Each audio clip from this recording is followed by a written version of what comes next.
you think Trump would have gotten the same number of votes if the people who voted for him had access to or the curiosity to seek out and find the truth? Because they're not getting the truth over on Fox. This $780 million lawsuit is proof of it, you know? So, and that was just one issue. A-list actor Jason Bateman spoke with MSNBC's Nicole Wallace on the state of politics in the United States of America. The truth tellers, or whatever book all the facts sit in from day to day, there is no attempt to hide that from the Republican voters. It's ubiquitous. It is.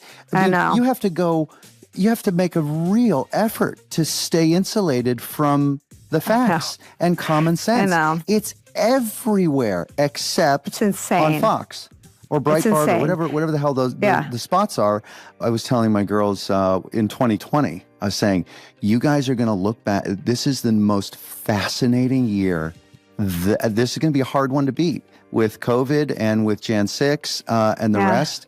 And it just keeps getting more and more interesting. You know, I joked earlier about the Trump show I'm addicted to. I really am fascinated. I can't stop watching the things that he does and the things that he says and marry that to the fact that there are 80-some million people that would vote again for him tomorrow. You know, is just a social phenomenon, a political phenomenon that I just can't get my head around, and I don't want to ignore it. We are all neighbors. We all share this country together, and so I want to understand it. And I know that there's genuine dissatisfaction with their standing in life or the system and whatnot, and so that's legit. I'm sensitive to that. I respect that.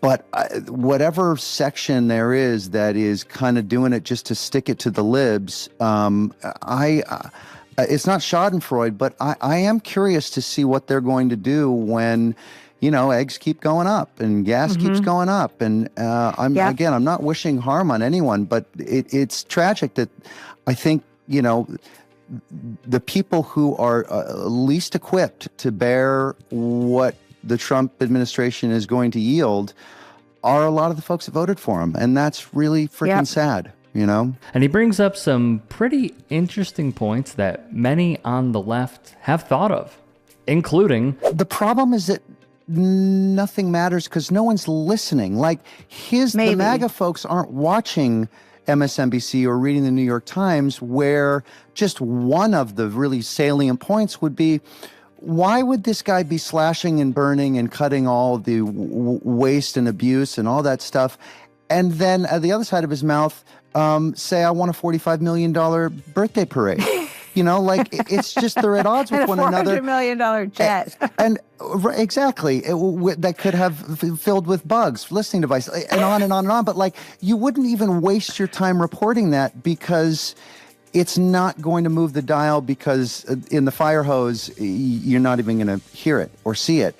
And so what do? People like yourself, you can't stop reporting the news, but, like, who are we talking to? The far right bubbles many on the right remain in.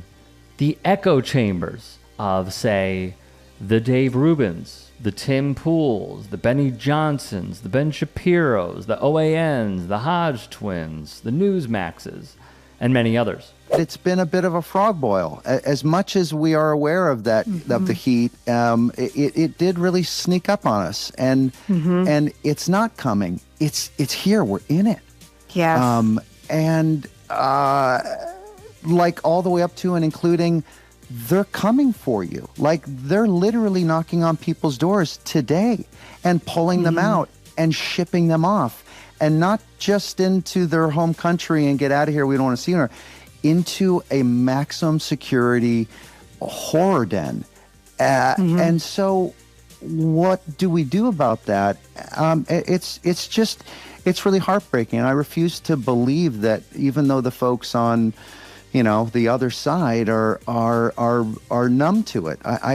They deeply care about this country, just like we do. We all love the flag. We all love the military. We all care about the health of the country.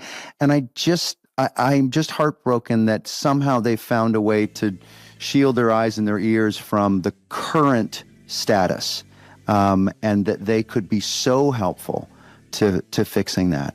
It doesn't take a lot of them, just a few of them, to kind of say, you know what, my bad. I'll make a better choice next time. And you don't even need to admit it.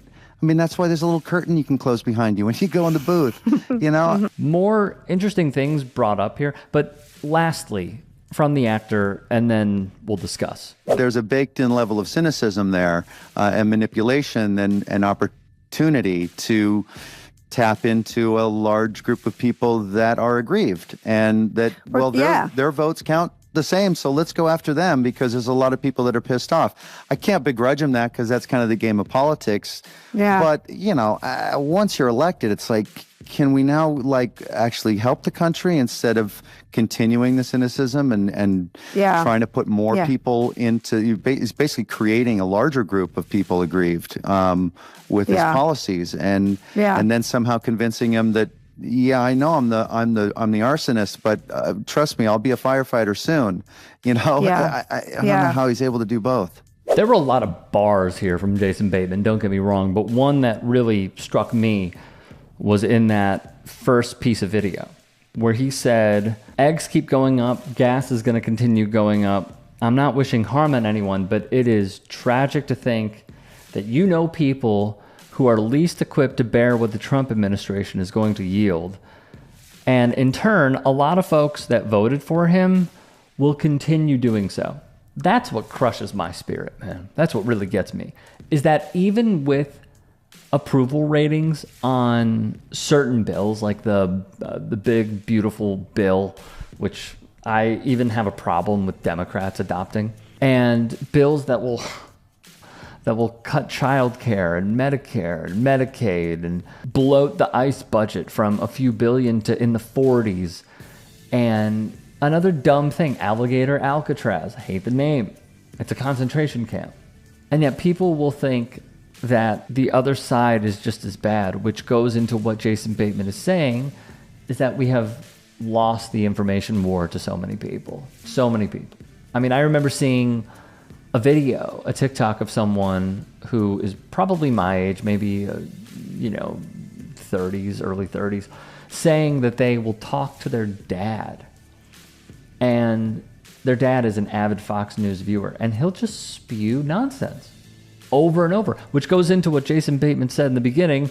$780 million lawsuit is proof of their entire concept, where Fox News Corp, owned by Rupert Murdoch, argued in court when they faced that lawsuit that they're just entertainment. No one should take what they say seriously. They're not going off of facts. It's pure entertainment.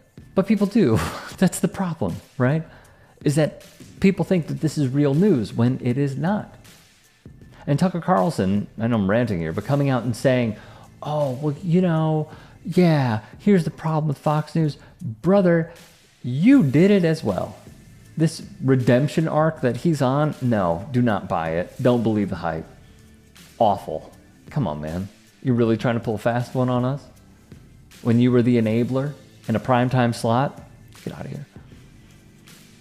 But what frustrates me the most is how so many people believe so many things without even doing basic fact checking. The basics. Going back to that TikTok, the daughter would fact check what her dad was saying. It was one Google search away from a credible source. That's it. He was saying nonsense about Zoran Mamdani. None of it was true. He was saying nonsense about Congresswoman Alexandria Ocasio-Cortez. None of it was true.